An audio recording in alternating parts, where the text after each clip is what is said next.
Sa gitna ng mahigpit na panuntunan laban sa mga hindi otorisadong gumagamit ng wangwang, binabantayan na rin ng mga otoridad maging ang mga dayuhang sumusubay dito.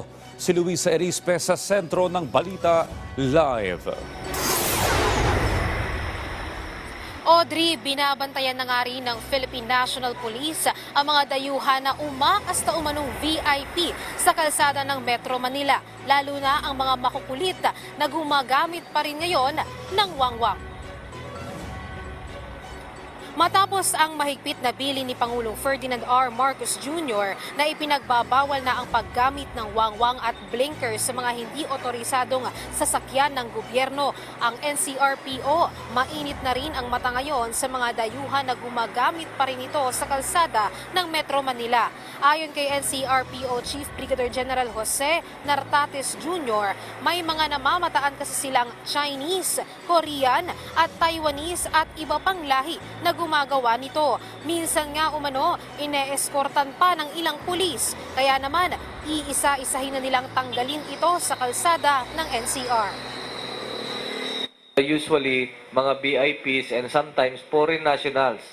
O diretsuhin ko na, these are Chinese nationals and or Korean or Taiwanese na merong mga escort na gano'n. We are doing our job such that ito ay mawala. Maliban pa sa paggamit ng wangwang, sisilipin din ng NCRPO ang mga armas na nakarehistro sa ilalim ng pangalan ng ilang mga dayuhan sa Pilipinas.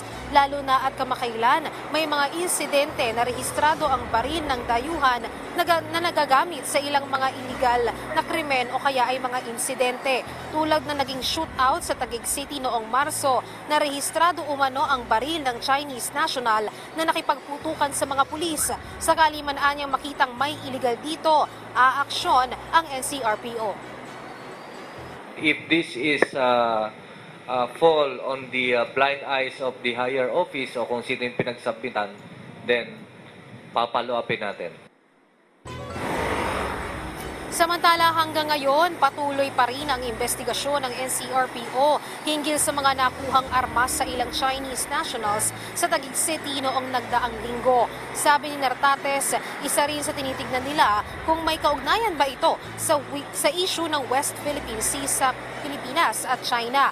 Pero mas malaki pa rin anya ang posibilidad na ginagamit ang mga armas sa mga illegal na operasyon sa mga pogo. Napag-alaman naman nila na hindi daw rehistrado ang mga baril na nakumpiska sa Chinese national at nakakuha ng ganitong kalalaking armas at dekalibreng mga armas ang dayuhan dahil sa isang kaibigan. These foreign nationals are involved in Pogo. Umami naman siya na isang firing range o kaibigan ang nagbigay sa kanya in exchange for vehicle or something.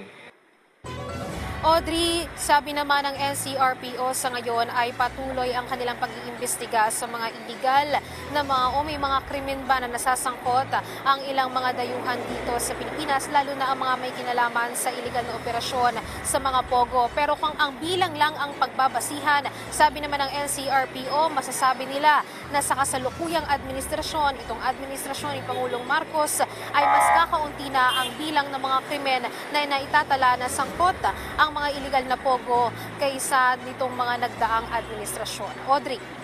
Okay, Luisa, sinabi ng NCRPO na kadalasan sa nasisita o nahuhuling gumagamit ng mga blinkers na dayuhan ay mga South Korean, mga Chinese nationals.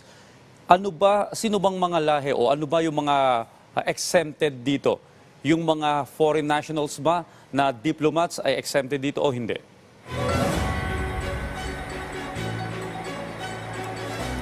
Base nga dito sa utos ni Pangulong Marcos ay dapat mga otorisadong mga sasakyan ng gobyerno ang maaari lang gumamit ng mga blinkers at pati na lang ng wangwang dito nga sa mga kalsada dito sa Metro Manila. At ito nga mga diplomats kapag dumadalaw o bumibisita dito sa Pilipinas ay binibigyan naman sila ng permiso o ine-escortan naman sila ng ating mga pulis dahil sila ay dumadalaw habang sila ay kumbaga ay working visit kumbaga. Pero dahil nga yung ilang mga namamataan ng NCRPO na gumagamit ng wangwang sa kalsada ay nag-aala VIP lang o umaasta lang VIP, ay ito yung kanilang mga babantayan, sasawayin na dahil nga ito ay mariindang ipinagbabawal. Audrey. Alright, maraming salamat Luisa Erispe.